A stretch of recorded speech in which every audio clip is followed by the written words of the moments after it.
Oh, you're the best. You're starting to make me laugh. Oh, that's good, man. Yeah. Fans are remembering the late comedian Mitch Hedberg on what would have been his 48th birthday. Hedberg died of a drug overdose in 2005. One fan posted this photo on Reddit of a donut and a receipt on Hedberg's grave in Roseville, Minnesota. The pic has been going viral, reminding fans of Hedberg's clever, common-sense humor. Many more paid tribute to his jokes, like this picture of a broken escalator, and this photo of a hippo referenced this Hedberg thought: is a hippopotamus, or just a really cool opotamus? He certainly made us ponder the big questions in life. And he was more of a pen to paper guy. Yeah, but it was out there, man. It wasn't sit down and write down. It was, hey, those were his thoughts. Those were real thoughts. That wasn't pushing for a joke. I like to drink before the show. I have a couple drinks before I go on stage. Every time people applaud, I'm always going, no, hold on. That's dumb. My manager's cool. He gets concerned. He says, Mitch, don't use liquor as a crutch. I can't use liquor as a crutch because a crutch helps me walk. But alcoholism is a disease, but it's like the only disease that you can get yelled at for having. Damn it, Otto. You're an alcoholic. Damn it, Otto, you have lupus. One of those two doesn't sound right. Comedian Mitch Hedberg once said that alcoholism was the only disease you can get yelled at for having. It's a great line, largely because it's true. The medical establishment more or less recognizes alcoholism and other forms of addiction as being legitimate diseases. But too often, the rest of the world doesn't see it that way. Hey, Mitch. Was this our friend who had the drug problem? Had is the key word, Rob. He had a drug problem, yeah. That's all you remember about Mitch? Yes, I look at him and I say, ooh. Yeah, the guy's an amazing talent, Robin. And all you remember is the drugs? See, that's why you shouldn't do them. I'm amazing because I don't remember your drug problem. Yeah, I remember it, man. I get the same thing. You give one guy oral for coke and you're a drug addict. Was that your story? I forget. Yes. Yeah. No, that's not. Well, I got the drugs under control now. Do you? Yeah. You had to take them responsibly? Yeah, just for the creative side of it. All right. I want to hang a map of the world in my house, and then I'm going to put pins into all the locations that I've traveled to. But first, I'm going to have to travel to the top two corners of the map so it won't fall down. Why'd they do that shot? You see that? They showed my shoes for a second. Put it back. All right, forget the rest of that joke. I'd like to go fishing and catch a fish stick. That would be convenient. I would only have to reheat it. All right. I used to be an alcoholic, but I'm sober now. Being sober's great. It's just like being an alcoholic, just without all the fun parts. And way more meetings. Probably the only place where people applaud and clap for you for not doing something. Being sober is kind of like owning a swimming pool without water. It's still a hole in the ground, but at least now I don't have to worry about drowning in it anymore. All right. Okay, it wasn't that funny, I understand. But these are the jokes. Take it or leave it. It seems like no matter what, every time I come out here to start a show, I never really know exactly what to say to get things started off. So I guess I'm just gonna say, all right, everybody. Let's go.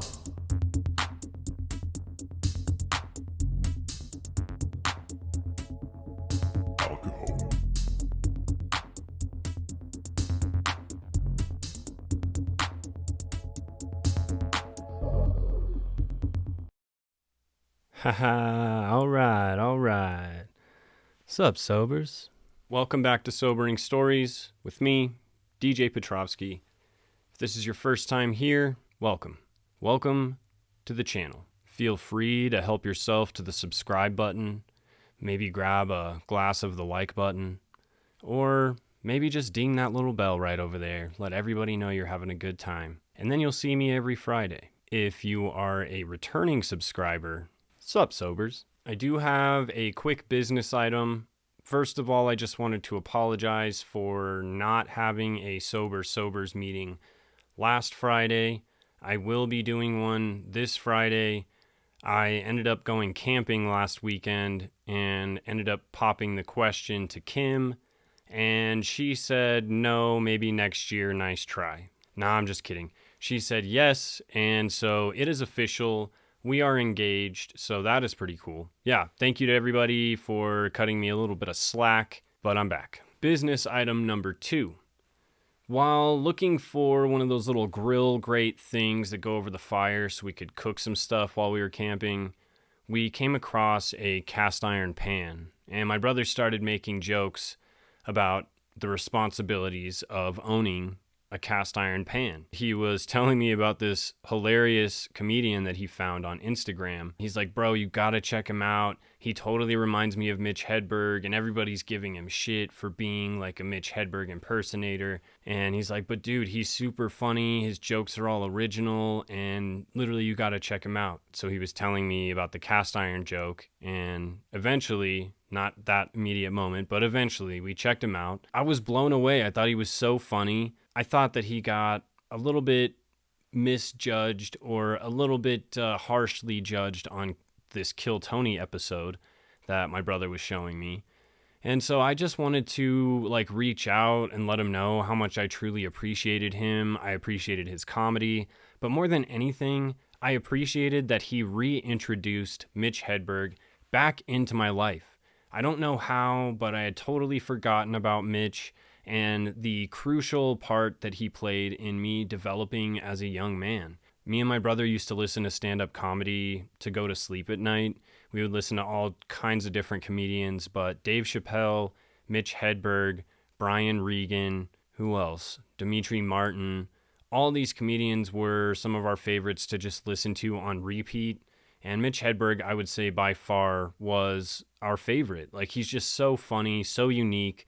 He's a comics comic, so he just has these witty jokes, and like all comedians know about Mitch Hedberg because he was such a monumental figure in the industry. Now, this guy's name is KeeganCarmychael. He's been doing stand-up for about 2 years, and he finally his name got pulled out of the bucket on Kill Tony. And so I was able to have a Zoom call with him. I was able to learn a lot about him. I'll play some clips of that so that you guys can get an idea of who he is and some of his influences and kind of his perspective on comedy. And I just really wanted to shout him out because I think that he is such an amazing dude. And I think that what he is doing by being able to spread this form of comedy, these non sequiturs, these really unique observations, it's clean comedy, but at the same time, it's smart and it kind of opens your eyes to paying more attention to the details of life. Hey, being broke taught me that you don't need a patio to have patio furniture.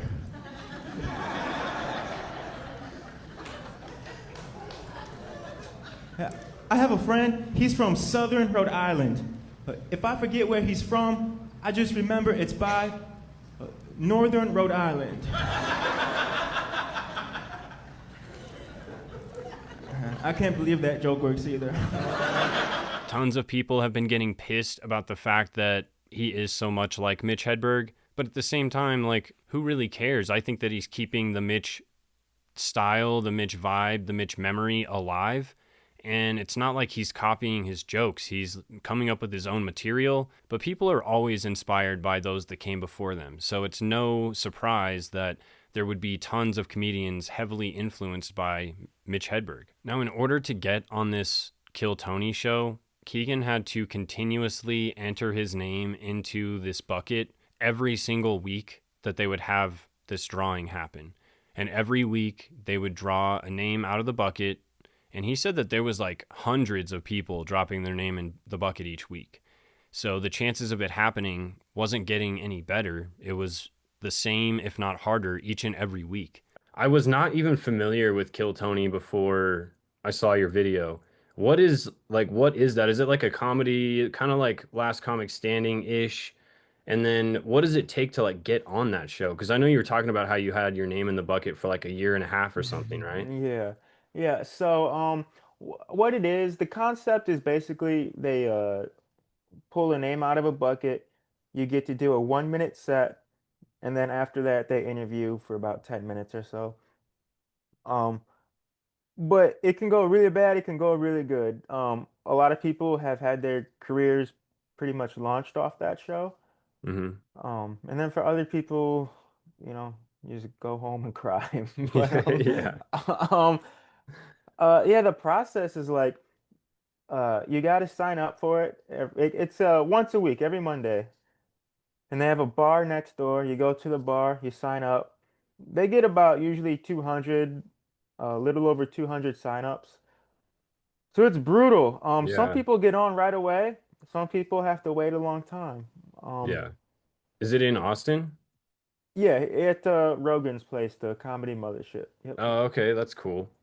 And then yeah, like I was in LA, and LA, it's like really hard to stand out. Um, Yeah. and I was like, man, I'm just going back to Austin, and I'm gonna wait until my name gets pulled out of the bucket. Like whatever it takes, it just takes what it takes. Yeah. So, Do you have to keep going back or it just stays in the bucket? oh, you gotta sign up again every week. Oh shit. And more people just keep showing up, man. It's crazy. And that kind of determination and that kind of drive is inspiring, in my opinion, because that is what it takes to be successful. You just have to be driven towards something. You have to want it bad enough, and it'll eventually happen. And eventually, it did happen. His name got pulled, and he was able to do a set on the Kill Tony. I don't know if it's like a podcast or like a show or exactly what it is, because I just found out about this thing. I had to ask him about what it is exactly. But basically, if your name gets pulled, you get a 1 minute set, and then they usually talk to you for about 5 to 10 minutes afterwards.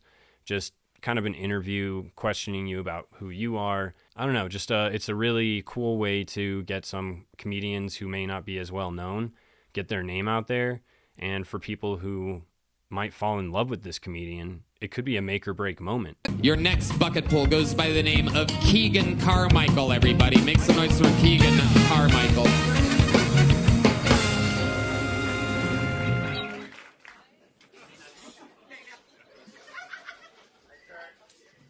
My dad would always tell me, alcohol will never fix anything. Then why did you carry beer in your toolbox? Yeah, you didn't think I noticed. Hey, I've been doing comedy. Comedy's tough. As a comedian, I haven't gone on the road, but I'm pretty close to being on the street.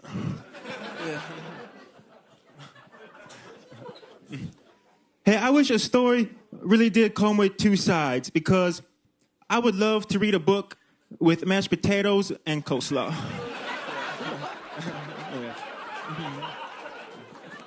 Like, hey, what'd you enjoy about Huckleberry Finn? The gravy. Hey, are you hungry?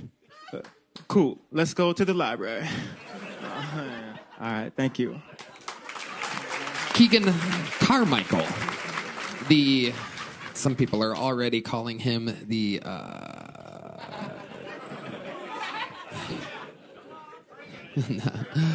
Keegan, let's just jump right into what literally 100% of the people in the room are thinking.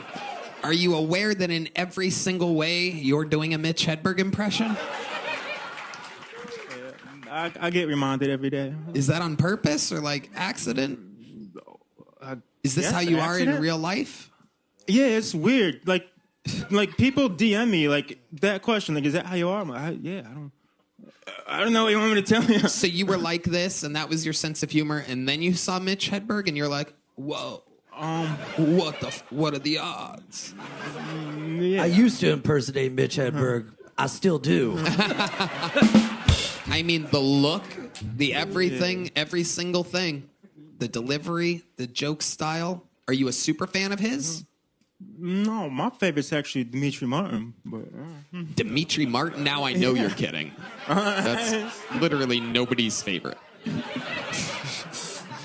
I just love the way he rips the paper off the pipets. Keegan, who are you in real life? What do you really like? I just couple of beers in the park and read a book, man.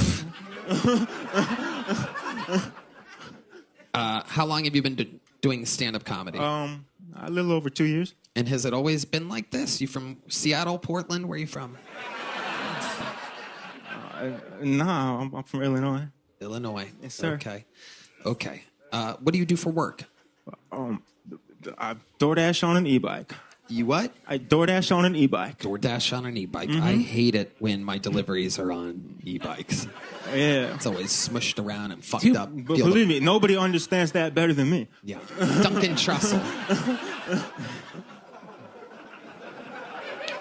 It is funny. Like, your spirit definitely lives on through him. Not quite as powerful, obviously, as the late, great, super amazing Mitch Hedberg. But, I mean, you do kind of got it down. You wrote those jokes?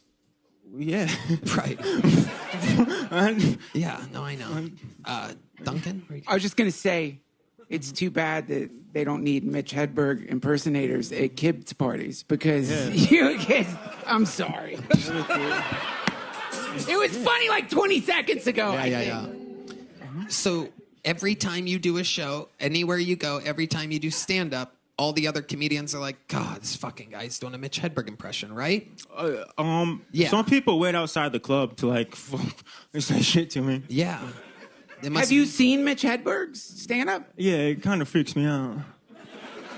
How old are you? 31. 31. So when's the first time you saw Mitch Hedberg stand up? Were you a big fan of his at one point? Oh, at one point. Oh, I mean, dude, Dimitri Martin was my guy. Again, I hear you. That's funny and all, but seriously, we're all like witnessing, like it is like a Mitch Hedberg impression. Did you always talk like this? Is this how you talk in real life? Yeah, Tony, I don't know what to tell you, man. Okay. Can you do a Christopher Walken impression? Christopher, what the fuck? I don't watch movies, man. Keegan, most interesting thing about your life, tell us. What would we be intrigued to find out about you? 31 years of experience of being Keegan Carmychael, tell us. Yeah, I have a cast iron pan. Do the other part, go ahead. Oh, no, yeah, it's cool because you got to take care of it. Like, you have a cast iron pan, you have a responsibility, you know?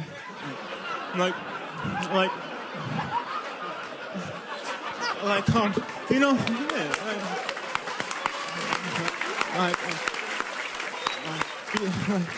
yeah, like a lot of girls now, they're dog moms, but, you know, not me. Like, I'm the father to a pan.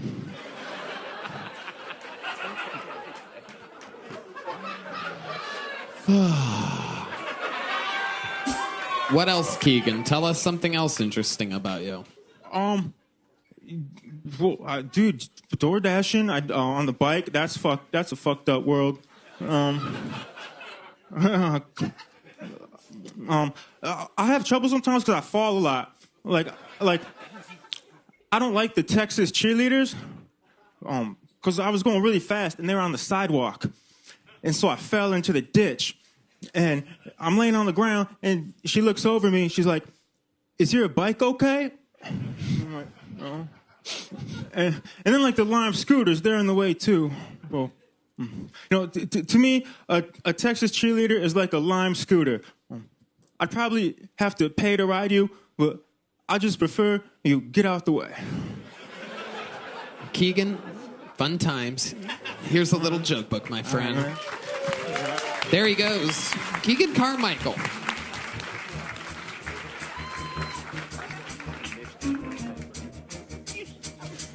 It's kind of like blasphemous what he's doing. It's awful.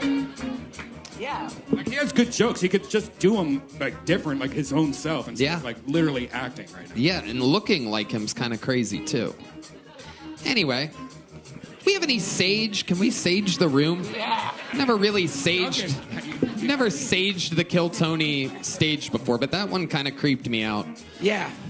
Now, personally, I think Keegan's jokes are hilarious, and his responses to the interview questions were also hilarious. And I just really appreciated the fact that he brought Mitch back into my life. There was two things that he had said to me in the interview that we had, and the first thing is that he said Mitch was so legendary and just so memorable, and his jokes were so timeless because they didn't alienate anybody. They were quick one-liners, they were observations, they were witty, they were funny, and they were shareable. You could share them with your friends, you could tell the jokes to your family members and friends and like anybody that you thought would appreciate it.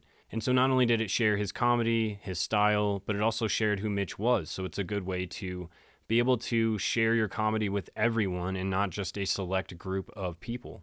I would say this, if people are curious as to like why Mitch is so beloved, like I didn't even realize how beloved Mitch was until I got into comedy, because then, but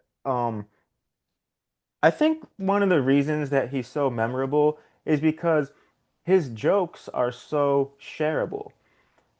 And I think that's the point of comedy. Like, and that's why I started writing one-liners, is just because I realized that if you can create jokes that are shareable, that just makes you more memorable. And like my favorite compliment I get is like when people say, "Hey, I've been texting your jokes back and forth between me and my friends all day."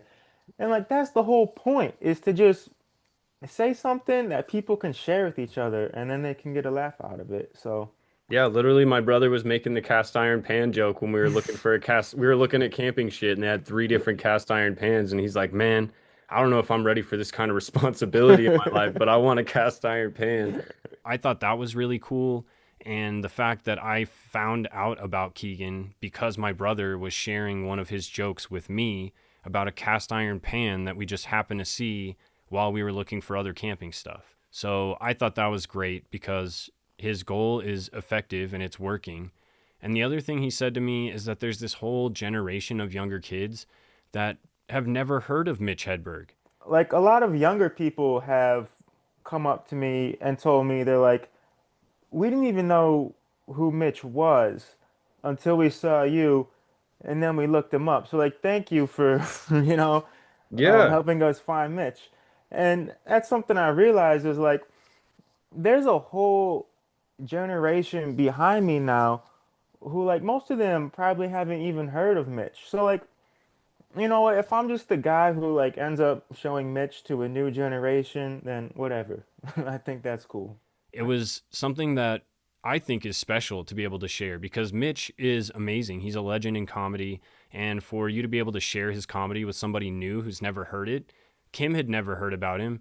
And I was able to show her Mitch Hedberg and she loved it. She was like, he's so funny. He's got such a unique style. And that's what everybody remembers about Mitch. And I think in keeping his memory alive, there's nothing better than that. I think what I'll end up doing is probably, adding the clips in here, but then I'll probably repost the entire conversation that we had together because I don't know, I thought it was pretty interesting and it's cool to hear, his story and where he kind of came from. It'd be awesome if you guys would go follow him on Instagram. He's also got a YouTube channel. It's just KeeganCarmychael and it's spelled Carmychael M-Y instead of an I. But other than that, Keegan Carmychael, pretty normal. And obviously it's on the screen. But definitely go follow him, show him some love. If you're in the local Austin area, definitely go check him out. He is booked for some shows down there. And so I know that that's where he typically is going to be found at. But yeah, go show him some love. Drop it in the comments what you think about his jokes because I personally think he's hilarious. He's gotten a lot of hate for copying the Mitch kind of idea. So I guess drop it in the comments what you think. I'm curious what you guys have to say about it. What I like to ask myself is, would this person have thought that it was funny or interesting or appreciated that I did this? And in this case, I personally think that Mitch would certainly appreciate his memory being kept alive, and I also think that he would find him extremely funny. Also, you guys saw, I just tried to do some Mitch jokes, and it's not easy, it's hard. I mean, I don't even think mine were funny. But I tried, so I'll get a gold star anyways. Mitchell Lee Hedberg was born on February 24th, 1968, to parents Arnie and Mary Hedberg. His dad was a salesman, and his mom was a homemaker, which I love when they include that term. I don't know why. Stay-at-home mom, I guess, is the same thing, but homemaker sounds so much cooler. Just making the home. Mitch was a middle child. He had 2 sisters, Angie and Wendy, who came up sometimes in his comedy acts. I have 2 sisters, and one of them is named Wendy, and if you ask Wendy if I was weird, she'd probably say yeah, but that's backwards, because she's weird. And she has a husband and 2 children, and they have a family photo on top of their VCR, Well, they're all looking slightly to the left. As though something's going on over there. The camera is right in front of you. But I guess something happened to the left that made everybody happy.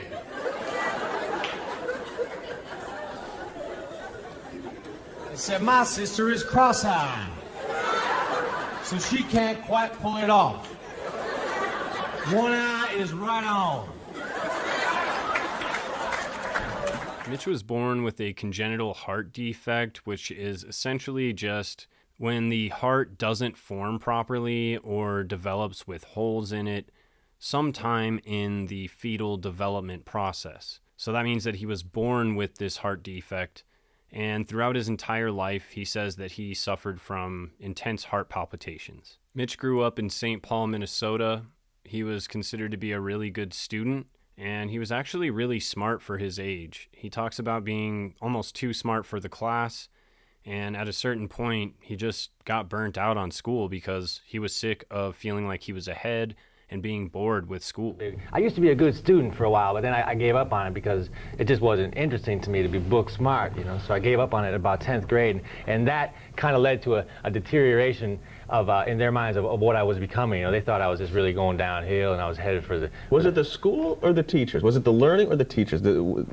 It was me, man. I mean, I also believe when you are on top of the game in school, too many other people ain't, and like you have to kind of wait for other people. So to be smart is a curse, really. Not that I'm trying to say I'm really smart, but there's a certain level that the classrooms go at, and if you're always ahead of the level, it gets boring, you know. So I just decided just to give up on it and go below the level so I could keep up that way, you know. Started ditching class a lot and missing work and missing tests, and school became a challenge for me suddenly, and you know, I just gave up on the academics altogether, and my dad got nervous about that, you know, because he wanted me to be a doctor or something probably. He thought I was, you know, I was really good with numbers like math, so maybe he wanted me to be an engineer, but... Well, your report card, I bet you, is better than mine. Mitch's family would talk about how he would go around telling jokes, playing jokes on people. He was just extremely funny throughout his entire childhood. Raised in St. Paul, Minnesota, Mitch's first audience was his family. Humor was a huge part of our family. So much of it was observational humor, but I think most of his humor came from himself. He would come in with a fishbowl on his head and tell me, you know, pretend I was born with a fishbowl on my head. And, you know, and then he'd say, nobody wants to date me, I wonder why. He would put on shows up in the second level of the garage. He would invite all the neighbors, and sometimes we weren't aware of it until people started streaming into our yard. Mitch attended Harding High School. He really, by this point, was kind of over it. He spent most of his time just doodling and getting high, and he really was just done with school. He made it to grade 10 before he decided that he was just going to start slacking off hard, and he barely graduated in 1986. Mitch would go on to work tons of different odd jobs. He was a telemarketer for a little while. He was also a dishwasher at a restaurant, and then he became a busboy, and he talks about really wanting to learn to cook. He said he was fascinated by the grill, he was fascinated by cooking, and he always thought that he really aspired to be a chef. He finally decided to just ask, like, yo, could I be a cook? And they're like, yeah, sure, you could be a cook. And he says that he was not really that good at it, and it was extremely stressful. So it was a lot less glamorous than he thought it was going to be. And he eventually started doing these open mic nights at these different clubs, these different bars in town.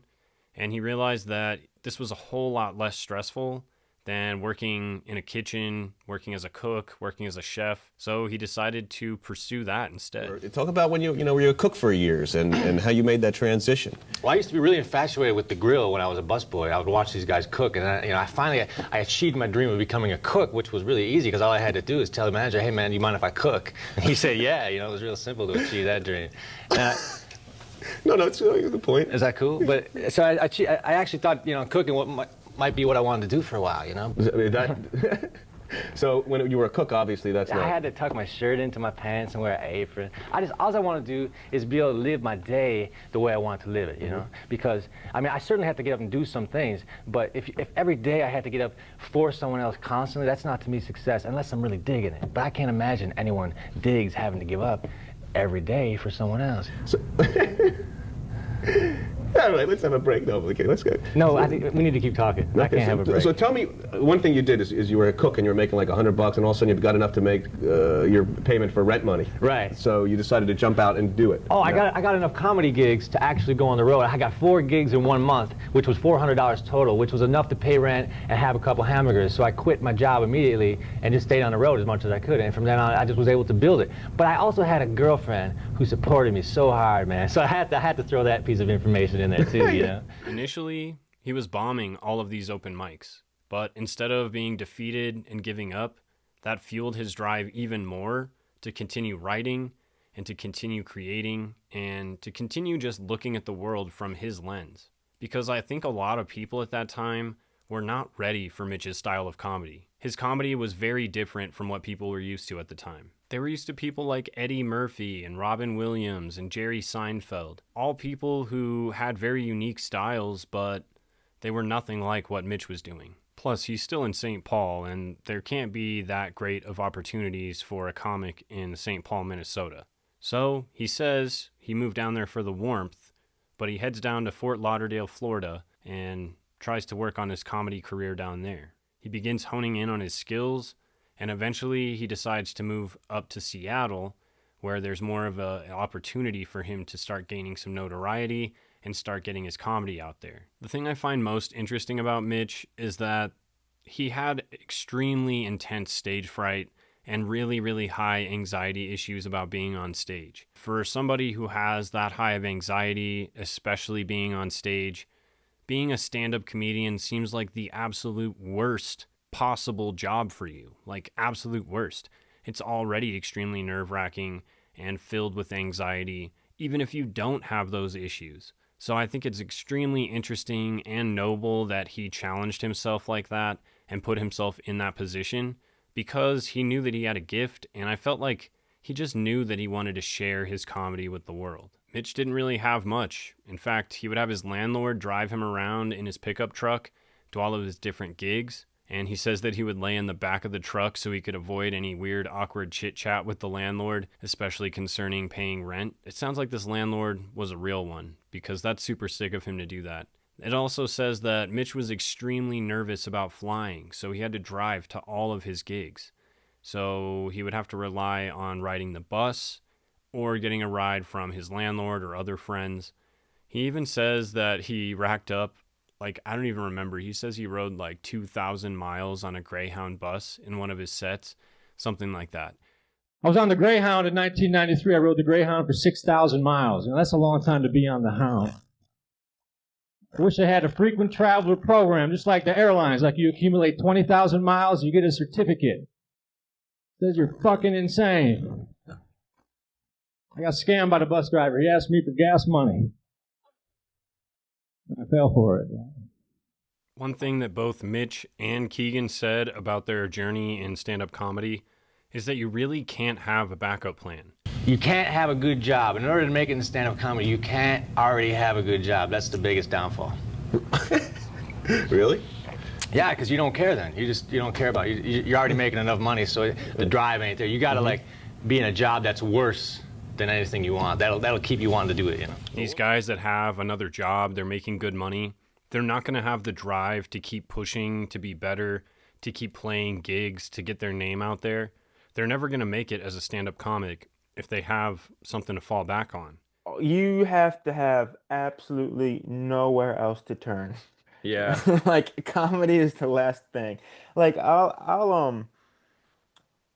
I'll be standing around other comedians and they'll be talking about their nice jobs that they have or nice cars that they drive. I'm like, why are you here? Yeah, why are you here? If your life is good, why are you here? Yeah, why are you trying to do this? I got into it because I was a truck driver and I got laid off from my job. And I used to just live out of the semi truck. Mm-hmm. So I didn't really have anywhere to go. And then I just heard about Rogan and the Mothership. I just came to Austin to check it out.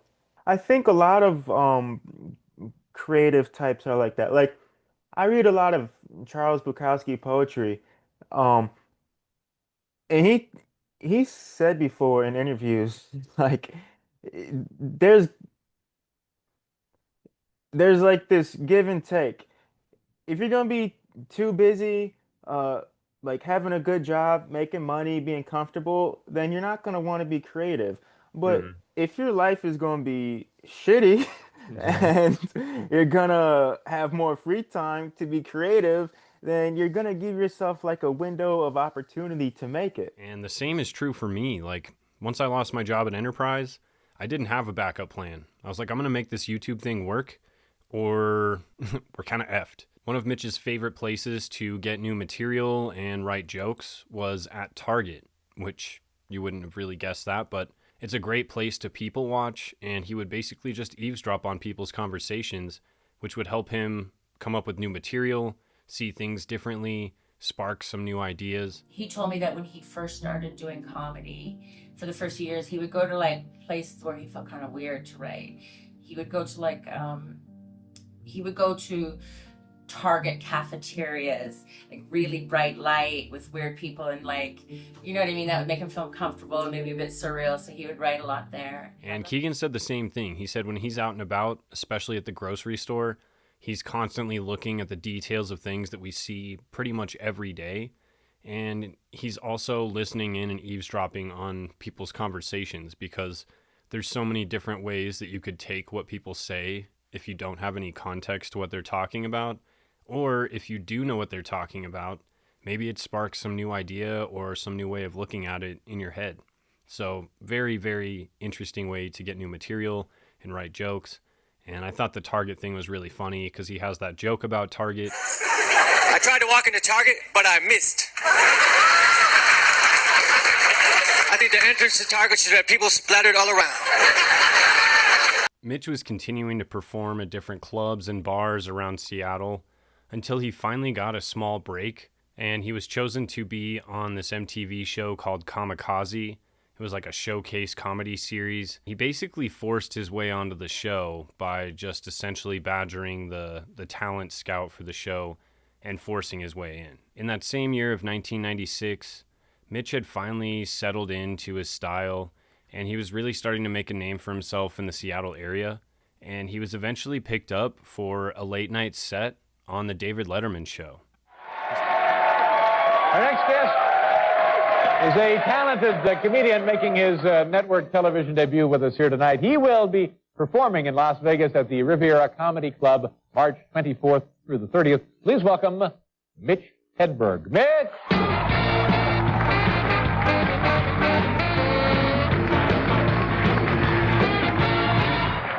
Thank you, thank you. You guys feel good? Yeah. I feel very good too right now, I tell you, man. This was a huge break for him. And 1996 was a big year for Mitch because he also performed at the Just for Laughs Montreal International Comedy Festival. One time a guy handed me a picture of me and said, here's a picture of me when I was younger. Every picture is of you when you were younger. And he was able to pick up a development deal with a local studio, and then that's how he actually ended up securing that spot with the David Letterman show. Mitch had finally settled into his style. He had the most amazing delivery of these deadpan one-liners. It was just unseen at the time. Nobody else was doing this style of comedy, and even if they were, nobody could do it as well as Mitch could. In 1997, Mitch actually won the grand prize at the Seattle International Comedy Competition, and this really opened up a lot more doors for him in terms of performing, but it also opened up doors into acting. Some of you guys may actually remember that Mitch played Frank, who was the cook, or I don't even know, like the employee at the Hub in that 70s show. Number 10, your order is ready. Yeah, I'll be right there. I don't see why you can't just service our food, Frank. We are paying customers, you know. Hey, I did not lose a leg in Vietnam so that I could serve hot dogs to teenagers. You have both your legs, Frank. Like I said, I did not lose a leg in Vietnam. You, buy something or get out. I've got a big wedding coming in. Frank, you don't have a big wedding coming in. Oh, did I say wedding? Because I meant to say buy something or get out. Hello, welcome to the Hub. May I help you? I literally love that 70s show. So seeing him in that show was absolutely amazing for me because he is kind of like a perfect character on that show. But because Mitch had such bad anxiety issues and he just didn't really feel comfortable saying all of these different lines that were structured and needed to be perfect and perfectly acted out, he decided that it was just easier for him to stick to what he knew best, which was stand-up. And he even has a joke about this where he says, like, hey, when you're a stand-up comedian, everybody wants you to do all these other things that aren't stand-up comedy. Like, hey, can you act? Can you write? Can you do all these other things besides stand-up? He says that it's very similar to where if you've become a chef and you've worked your whole life to become a chef, then they ask you, can you farm? So I totally understand that, and it feels like it does happen to nearly every comedian. They get approached to cross over into that acting role as opposed to just sticking with their stand-up. Despite his reservations, he was in that 70s show. He was offered a bigger role in the show to play Kelso's brother, but he turned it down because he just really wasn't feeling the acting thing. But he also had a feature in the movie Almost Famous, where essentially I think he was just toking it up, smoking the devil's lettuce with Peter Frampton in the movie. But to be honest with you, I have not seen that movie, so I couldn't tell you for sure. Despite his reservations for going into acting, Mitch was still crushing it in the comedy world. He would return to the Just for Laughs Festival in 1998, 2001, and 2004. And people who attended the festival all remember that Mitch really steals the show every time. He's so funny, he has such good jokes, and they land with nearly everybody because his humor is just, it doesn't alienate anyone. But of course, the pressure of grinding and working your way up the ladder in the world of comedy can be extremely stressful, extremely busy, and may not actually pay off for quite a while. And the same is true for Mitch. On top of everything else, in order to keep maintaining that same drive and that same motivation and deal with some of the stresses of having to be constantly on the go touring and pushing and learning and writing and creating, of course, he kept falling further and further into his addiction. He was smoking the devil's lettuce, drinking a ton, he would take trips on a regular basis, but things started to hit a head when he started messing around with black tar. Now, I actually saw some things online that considered Mitch Hedberg to be the Kurt Cobain of the comedy world, which I thought was kind of funny because, yeah, they definitely look similar, and they were both black tar addicts. But besides that, I mean, I don't really know how much similarities they actually have with each other. But Mitch himself even said that he wanted to be the Jim Morrison of comedy. Live fast, die young, and be this crazy personality. And this almost feels like he kind of predicted his own passing. He said, you know, Chad, I'm going to be like the Jim Morrison of comedy. And I laughed. I said, what do you mean by that? And he said, well, look at Jim's life, you know. I'd rather die young. I don't want to like just be hanging on forever. The whole irony is there was always this image attached to it all, and then look what happened. Do you know what I mean? It's like prophecy fulfilled in a weird way. But I can definitely understand the sentiment. It feels like he was just gone too soon, and he was just a monumental figure in the world of comedy, almost the same as how Kurt Cobain was a monumental figure in the world of music. One of the most heartwarming things I learned about Mitch was how truly generous he was to everyone around him, especially other comics. He would have them open up for his sold-out shows, and he helped out comedians like Hannibal Buress because they shared a similar style. He also helped out Mike Birbiglia. That's such a hard name to say. And he was also a big instrumental help to Josh Sneed. He even recorded Josh Sneed's intro to his very first CD recorded album. So I recorded all these sets, and the MC, rest in peace, his name was Ricky Pearden. He just passed away not long ago, but he had the thickest Southern accent you have ever heard. So I had all these sets that I was really happy with, but they all started with, ladies and gentlemen, please welcome Josh Sneed. And I was like, I cannot have this dude like introducing me on my CD, right? So the next week I was in Nashville with Mitch, and he was like, how'd the recording go? And I was like, well, it was great except for the intro. And I told him what had happened. He goes, do you still got your recording stuff? And I was like, yeah. And he goes, I'll record it for you. And I was like, really? And he's like, yeah, go get it. So in the green room of the Nashville Comedy Club, Zany's, he recorded what was the intro for my first CD. And he says, hey, everybody, it's Mitch Hedberg. Grab a drink, sit back, relax, and listen to the comedy of my favorite, Josh Sneed. And so that was the intro that led into my set.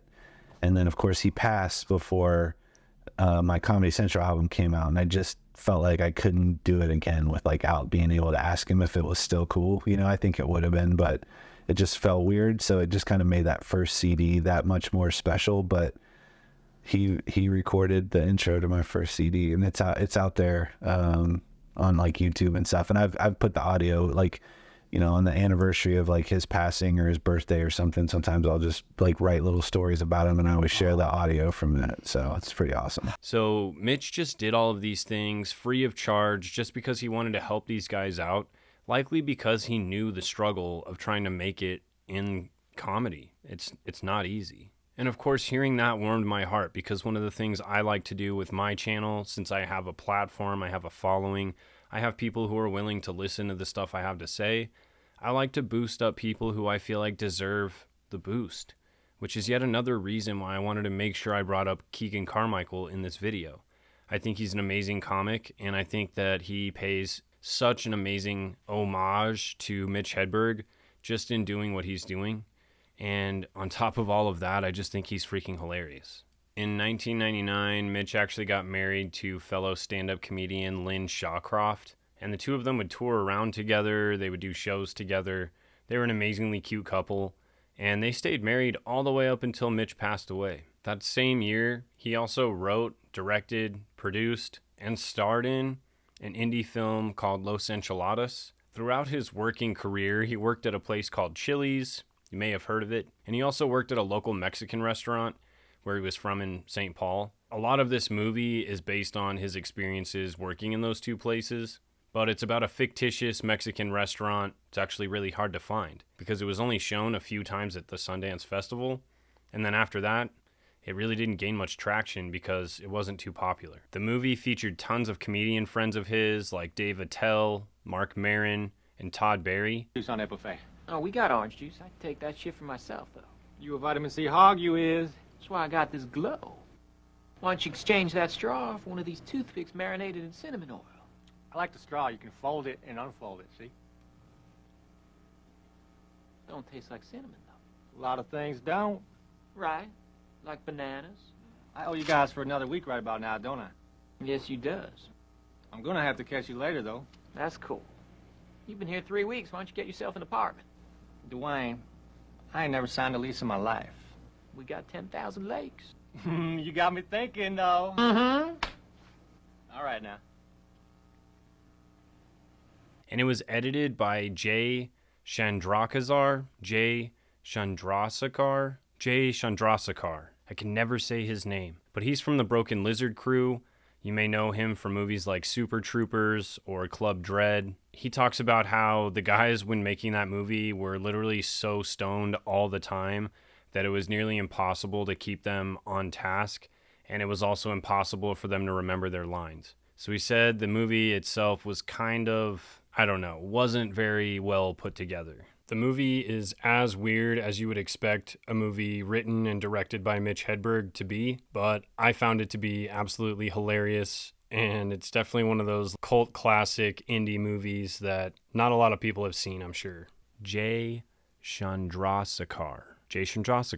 Also in 1999, Mitch would release his very first recorded album called Strategic Grill Locations. Phenomenal album. Literally love listening to that album. I've listened to it hundreds of times, so has my brother, and I love listening to his recorded stand-up. But this album was quickly spreading by word of mouth. People absolutely loved his comedy, and it was just developing this huge cult following underground, and people were starting to wonder, who is this guy, Mitch Hedberg? In 1998, Mitch had recorded his first Comedy Central stand-up special, and it wasn't aired until 1999. So this was a huge year for Mitch Hedberg. But this Comedy Central special was technically like a 43-minute set, but they only aired like 20 minutes or so of it because the crowd was not really feeling his comedy. In fact, for the first half of his set, he felt like he was completely bombing, And he even said to the crowd, like, come on, you guys got to get with my jokes a little better than this, because otherwise it's going to be a really long rest of the 20 minutes. All right, man, I gotta do a half hour. You gotta like me more than that. I can't be getting through a half hour with that kind of action. People who smoke cigarettes, they say, man, you don't know how hard it is to quit smoking.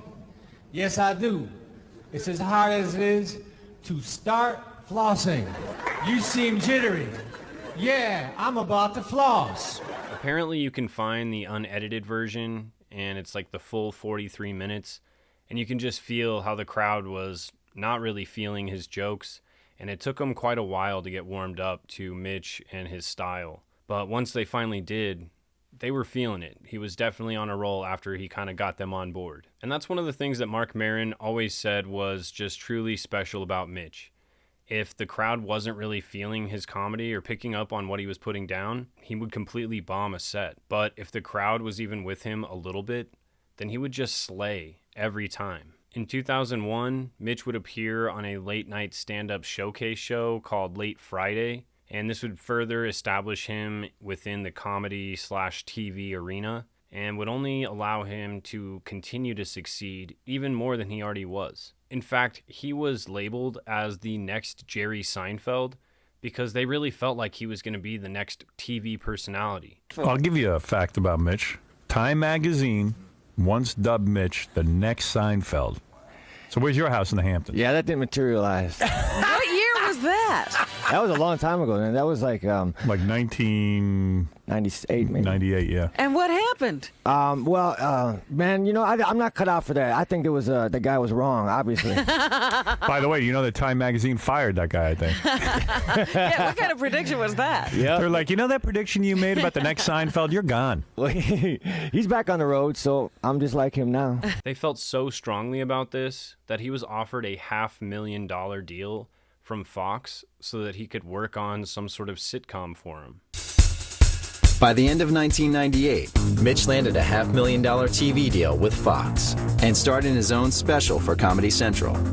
He was even dubbed the next Seinfeld by Time magazine. When his own sitcom didn't materialize, Hedberg went back to touring and the party lifestyle that went with it. Unfortunately, nothing would ever come to fruition with this whole sitcom situation with Fox. They just never really liked anything that he turned into him to kind of work on or create as a new sitcom. I think what they were really looking for was more of a Jerry Seinfeld character, more of a clean, family-friendly comedian character. But they soon realized that Mitch had intense struggles with drugs, and because of that, he wasn't entirely the best actor or best personality to have on TV. Plus, he had horrible stage fright and terrible anxiety, so he wasn't necessarily made to be an actor. In 2003, he would then release his second recorded album called Mitch All Together, and they would also re-release his original album, Strategic Grill Locations, on Comedy Central Records, but it was like an official re-release, whereas Mitch had originally released it on his own before. But these guys were working Mitch super hard. It said that he would be touring at least 300 days a year, and he was doing that for roughly 10 years. So the guy was working all the time, and very similar to how most of my stories within the music industry seem to go, Mitch was just being overworked.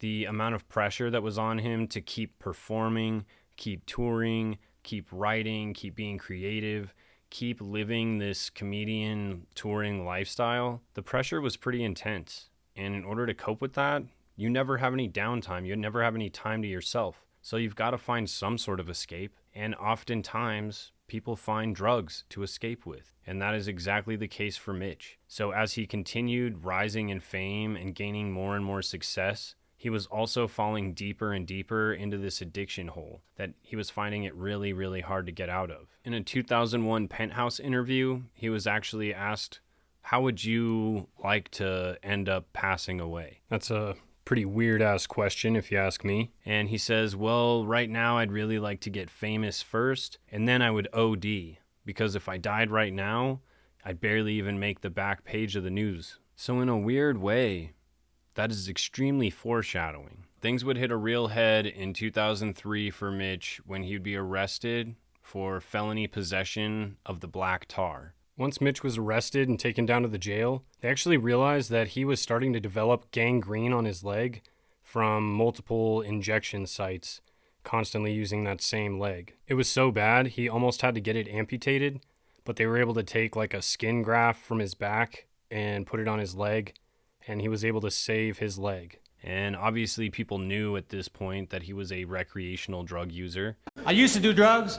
I still do, but I used to too.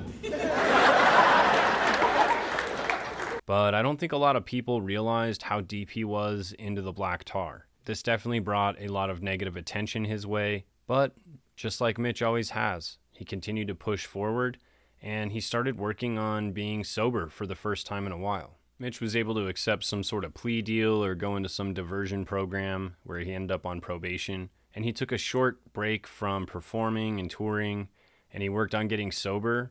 But as soon as he returned back to performing, back to touring, he also returned back to using again as well. I've seen many mixed reviews of his performances from 2003 up through 2005. I've seen some reports saying that he absolutely bombed. He couldn't even stand up on stage. He was just laying there babbling incoherently. I tried to find videos of any of these performances that people said were so terrible, which you would think would exist. I mean, it's 2003 to 2005. You'd think there'd be some sort of videos, but I couldn't find any. But then I also found some videos from late 2004, some in 2003. They seemed like he was performing just fine. He was performing on college campuses. He was able to improv really well. He had new material that he was able to go through. He didn't seem like he was that messed up to me. I like rice. Rice is great when you're hungry and you want 2,000 of something. I like refried beans. That's why I want to try fried beans, because maybe they're just as good and we're wasting time. You don't have to fry them again after all. Well, fuck, why didn't you tell me? I could have been stopping. There's a restaurant by my house that has a drive-thru. It says, we'll get you drive-thru food to you in 30 seconds or less. That's too fast. I didn't think they could top it. But you know what? They did. Because the last time I was there, I saw a dude who looked like me eating what I was going to order.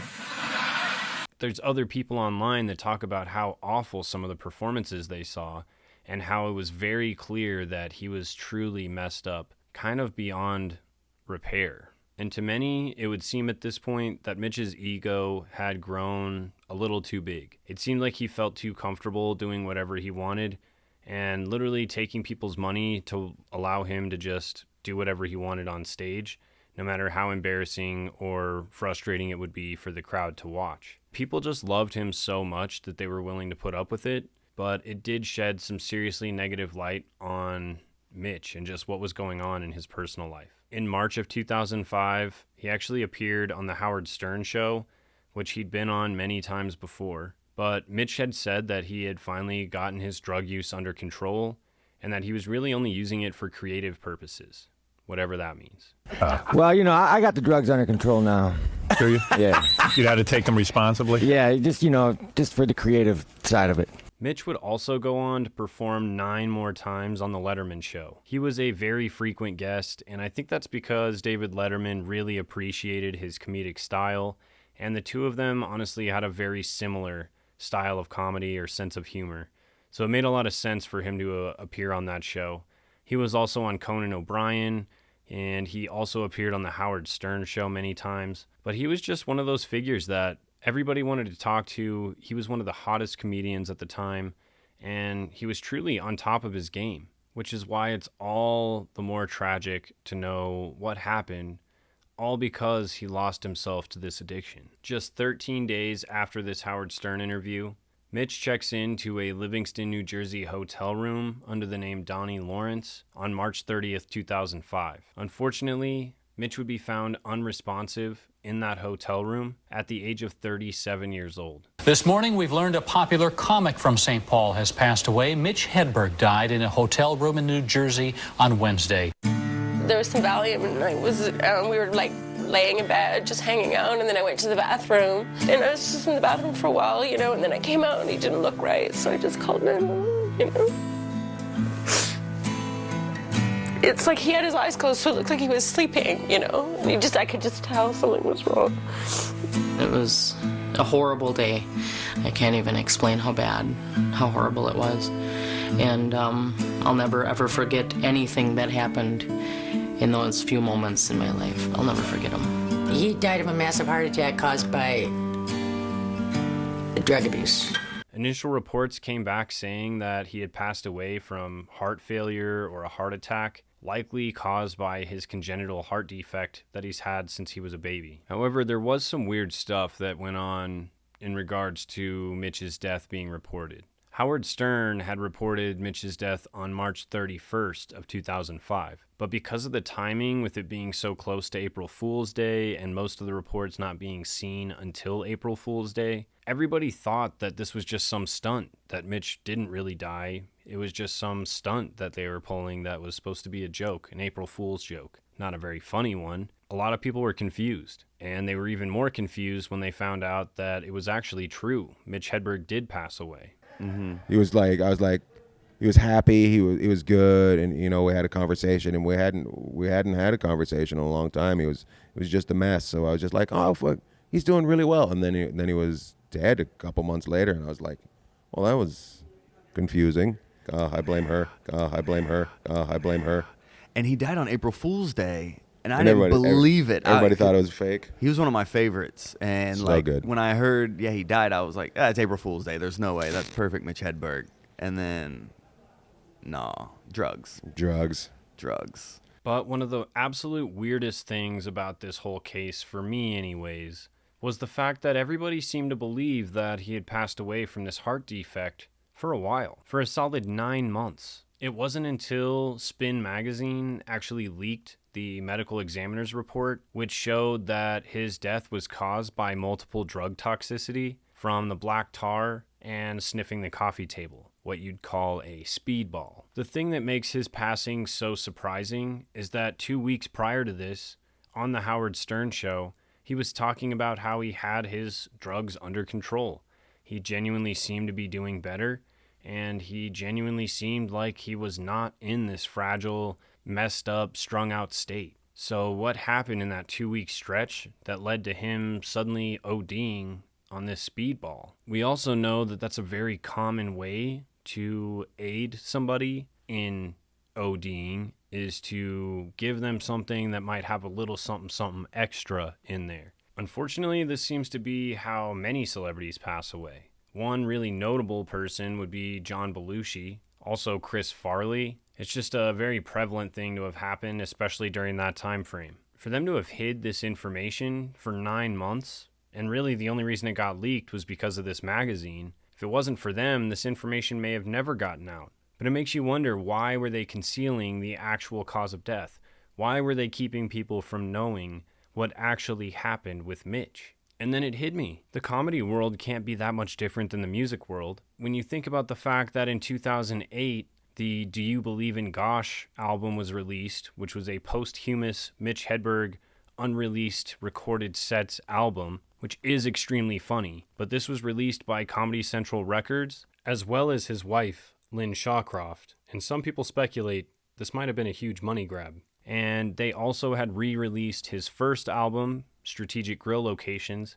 They were also responsible for releasing his 2003 album, Mitch All Together.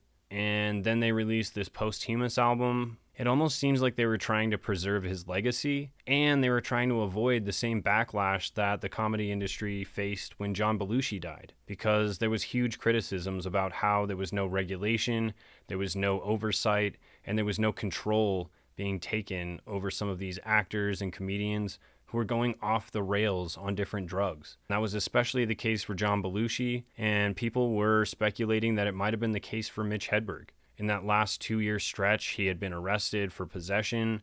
He was having to cancel shows. He was performing terribly. He was getting booed off stage, and he was having people leave his shows pretty regularly. So it almost seems like, in most of our stories, they hit this point of diminishing return where they're no longer profitable for the industry, but they are more profitable if they die, because once Mitch passed away, they came out with a posthumous album, and of course, he became this monumental comedic legacy from that point forward. And honestly, I feel like he got even more popular after he died than he was ever before he died. But yet again, it leads us to wonder what kind of regulations exist within the entertainment world to make sure that these people are safe, taken care of, have the tools and the care and resources that they need to maintain a healthy, balanced lifestyle while also having to live on the road, on tour, as a public figure.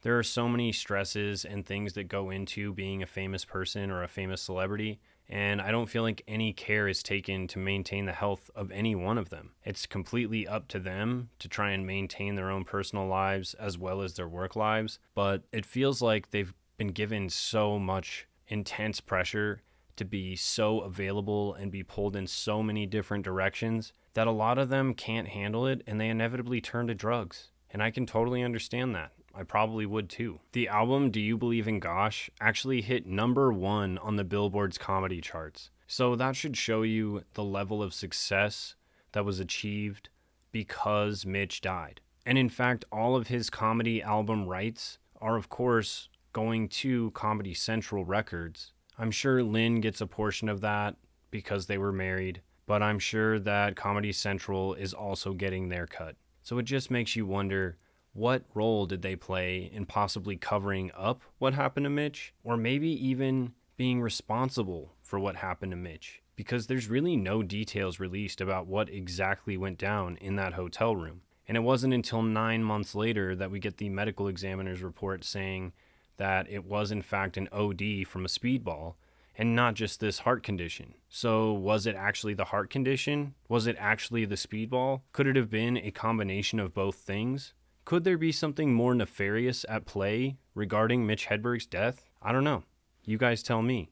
Drop it in the comments. One thing we do know for sure is that Mitch had a profound impact on so many different comedians. There are so many comedians that attribute their success and their inspiration to Mitch because he was just that amazingly generous.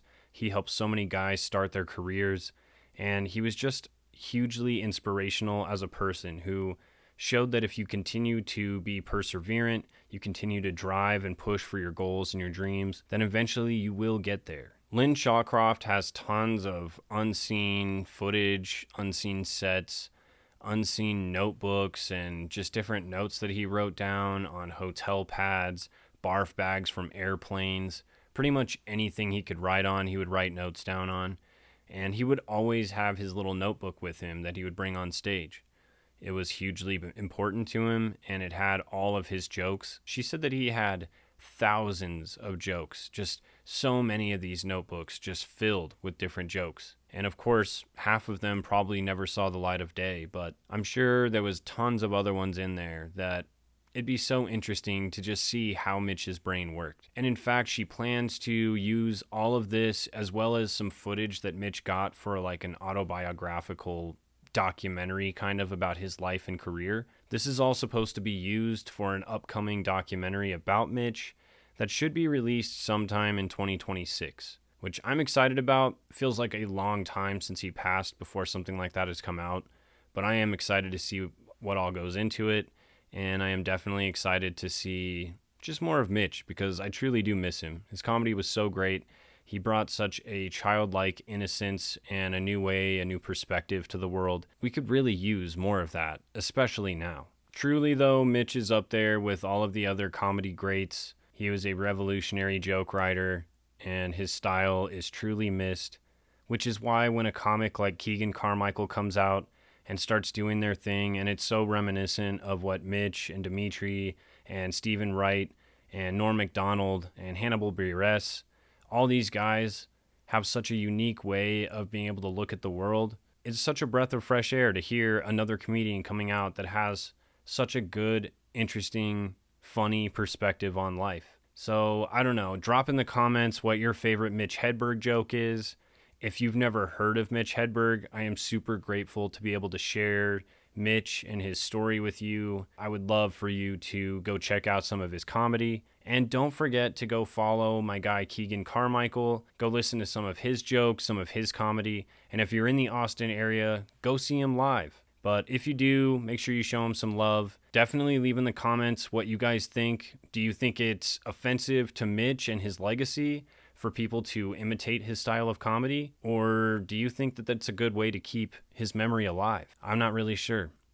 Let me know what you guys think in the comments. But that's all I got for you guys this week. I will be doing my Sober Sobers tonight at about 8:30 p.m. Mountain Standard Time. And I will be posting later today the interview between myself and Keegan. I think he's an amazing guy. It's awesome to hear his side of the story and hear where he came from and kind of his journey into comedy. So definitely check that out and drop some comments in there.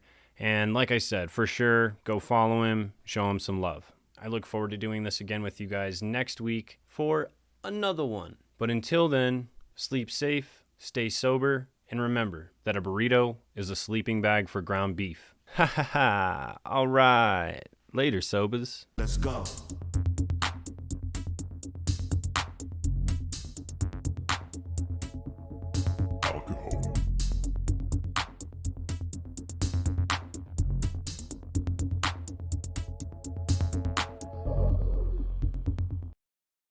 I used to do drugs.